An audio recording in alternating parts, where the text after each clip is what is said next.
Hello everybody! Magandang araw. Ngayon ay tuturuan ko kayo kung paano gumawa ng account sa Rocket.ph. So, ang una mo lang gagawin ay buksan ang iyong web browser at isearch ang Rocket.ph. At dito makikita mo ang kanilang website. So, i-click mo lang ang login or join account dito sa itaas.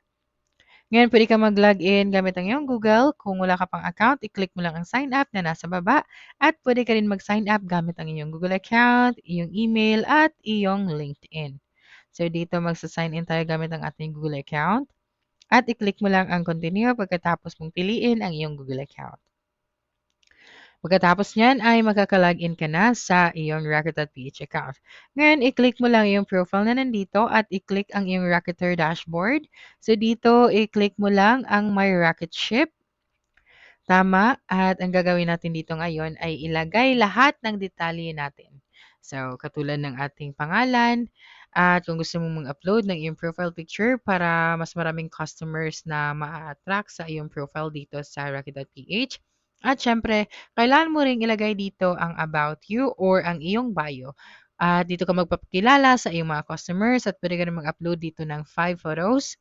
At dito naman, pwede kang pumili ng mga rule mo at kung saan country ka galing or saan bansa ka galing. Dito naman mayroong region at city at ang iyong headline sa iyong profile.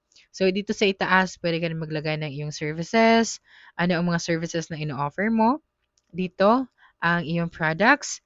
Pwede ka rin mag-add ng iyong social media accounts. So kailangan mo lang i-paste dito ang link at pumili ka ng design na best na magde-describe tungkol sa iyo. Okay, and that's it for this video. If you think this video helped you solve your concern, please subscribe, like this video, and leave your comment below. Bye.